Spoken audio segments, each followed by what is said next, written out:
Hello friends, मैं हूं C Ruchi Goyal. Welcome back to my channel.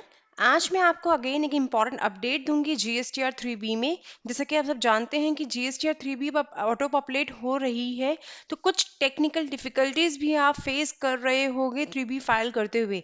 उसमें से एक टेक्निकल डिफिकल्टी आज मैं आपके साथ लाइव दिखाने वाली हूँ। क्या डिफिकल्टी आएगी आपको वो एंटर करते हुए डेटा आपके पोर्टल पे, उस पे अपडेट भी आया है। एक बार हम पहले अपडेट पढ़ लेते हैं। ये बोलता है ignore prompt on liability for invert supplies attracting reverse charge in table 3.1D। अगर आपको 3B फाइल करते हुए टेबल 3.1D में रेड ब्लिंक होता है, मतलब पॉपअप होता है कि आपने ज़रूरत से ज़्यादा, जितना आपके ऊपर आप एलिजिबल थे उससे ज़्यादा आपने क्लेम कर रहे हो या फिर लायबिलिटी दिखा रहे हो, तो उससे ज़्यादा रेड दिखाने लग जाता है टेबल। अगर वो पॉपअप आ रहा है तो आप उसको इग्नोर कर दें। इससे पहले मैं आपको बता देती हूँ 3.1D टेबल है किसका।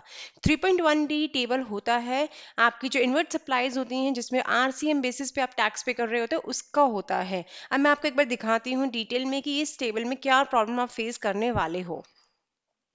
जैसे कि आप देख सकते हो, ये आपकी 3B है और इस 3B है, और इस 3B में आपका टेबल है 3.1। 3.1 टेबल एक बार हम खोल लेते हैं। ये 3.1 टेबल हमने खोल लिया है और ये 3.1 टेबल में डेटा ऑटो पॉपुलेट हो रहा है और ये डेटा आ गया है जीएसटीआर 1 और जीएसटीआर 3B से। नाउ ये आपका टेबल ऑटो पॉपुलेट हो गया, लेकिन इसमें एक कॉलम डी होता है इनवर्ड सप्लाईज। अगर आपने कोई सप्लाईज की हैं जिसपे आपको आरसीएम बेसिस पे टैक्स पे करना है, तो यहाँ पे वो आप एंटर करते हो data.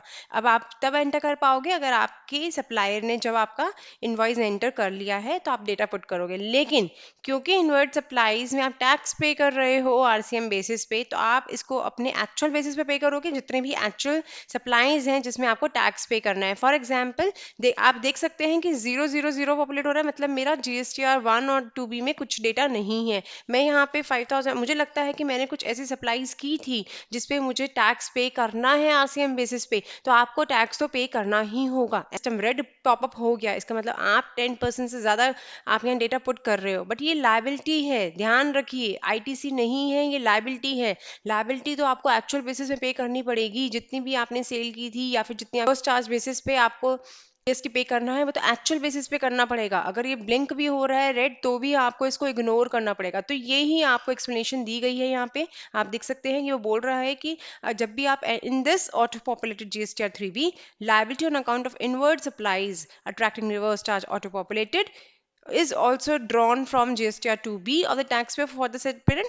The values are auto-populated from GSTR 1 of the counterparties. It is noticed the system is giving alert when the taxpayer revises auto-populated values by more than 10%, which pertains to inward supplies attracting reverse charge. This alert is erroneous, मतलब ये गलती से हो रहा है, इसको ignore कर दिया जाए। ये बहुत जल्दी टेक्निकली सही भी हो जाएगा आपके पोर्टल पे। तो लायबिलिटी में ध्यान रखिए, आप आईटी से जरूर उतना क्लेम कर सकते हैं जो आपके 2B में आना था प्लस 10%, लेकिन जो लायबिलिटी है वो आपको एक्चुअल बेसिस में पे करनी पड़ेगी। तो जितना आपका रिवर्स चार्ज बेसिस पे इन सप्लाईज थी, उस पर जो एक्चुअल लायबिलिटी आपकी बनती है यहाँ पे वो पुट करके आप पे करिए।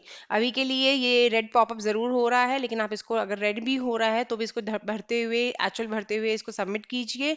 बहुत जल्दी ये डिपार्टमेंट सही कर देगा, इस पोर्टल को सही कर दिया जाएगा, तो ये अलर्ट आना बंद हो जाएगा। अभी इन्होंने स्टैंडर्ड बेसिस में कर दिया कि 2B से ज़्यादा डेटा, 2B या 1 में जो डेटा है उससे ज़्यादा, 10% से ज़्यादा अगर पॉपुलेट कर रहे हो, आप डेटा मैनुअली फीड कर रहे हो डेटा, तो वो पॉपअप कर रहा है। ये देखे बिना कि वो लायबिलिटी है या आईटीसी है। बट ध्यान रखिए, लायबिलिटी हमेशा एक्चुअल बेसिस में पे की जाती है, तो आपको यहाँ पे एक्चुअल बेसिस पे पे करना पड़ेगा। तो ये बहुत ही इंपॉर्टेंट अपडेट था। और क्योंकि अब 3B का टाइम आ चुका है, आप सबने फंडिंग स्टार्ट की होगी, तो आपने ऑब्जर्व किया होगा इन एरर्स को। अगर आपको ऐसा और भी कोई एरर होता है, दिखता है, तो आप हमारे साथ शेयर जरूर कीजिए, ताकि हम उसे भी डिस्कस कर सकें और सबके साथ शेयर कर सकें। सबको बेनिफिट मिलना चाहिए एक दूसरे की नॉलेज शेयरिंग से। इसलिए अगर आपको और भी कोई नया एरर दिखता है रिटर्न फाइलिंग के टाइम पे, तो प्लीज़ उसे भी हमारे साथ शेयर जरूर कीजिए। तो इसी तरह हमारे साथ जुड़े रहिए। आज के लिए बस इतना ही। हमारे चैनल को भी सब्सक्राइब जरूर कीजिए, सो दैट हम जब भी कोई नया अपडेट शेयर करें आप तक जरूर पहुंच जाए। Thanks for watching my video. Thank you.